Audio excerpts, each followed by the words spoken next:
And now we're going to the sacred cow of save money.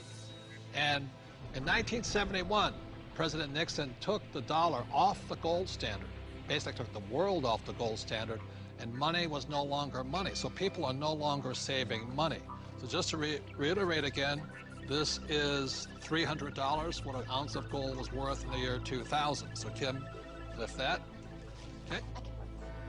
All right, and so this here is 1 ounce of gold in the year 2010, and it's now $1,100.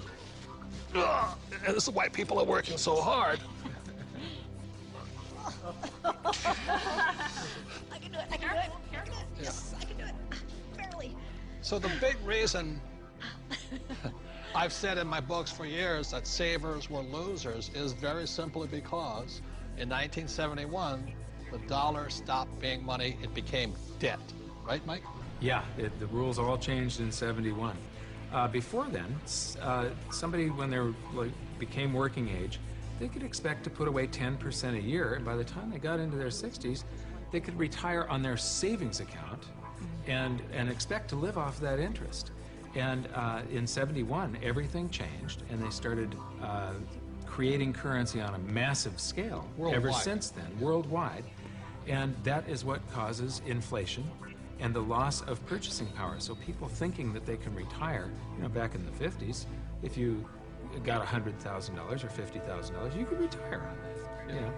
So for my mom and dad, you know, the World War II generation, the industrial age generation, it was very smart to save money. For our generation, the baby boom generation and on, saving money could be the most stupid thing you can do because the system is stealing your wealth through the very thing you work for, called money, which is not money anymore.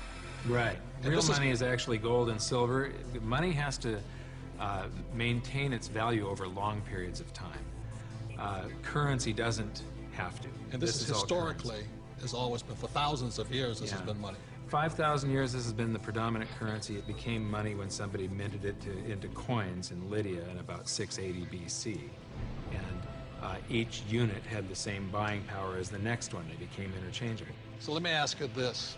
This printing of money out of just paper, this has been tried before, hasn't it?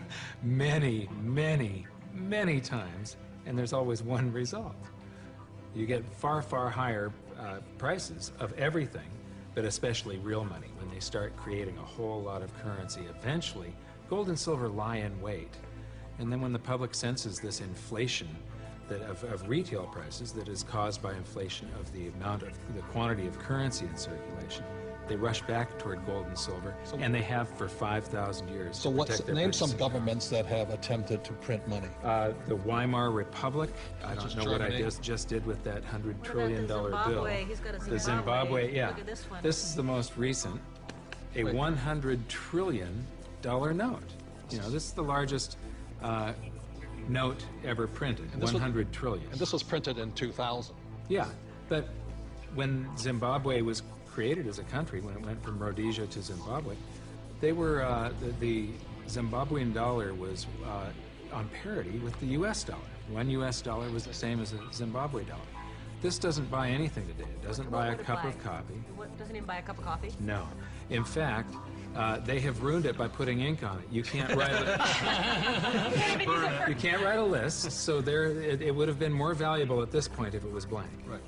See, the Greeks did the same thing when they started clipping coins. They just take the silver off of it. The Romans tried it, the English tried it, the Germans tried it, the Chinese tried it, and now the US is trying it. Yep. And so that's why saving money is probably the biggest mistake you could make right now, because today money is no longer money. It's now debt. I can vouch for that because my leg is now numb.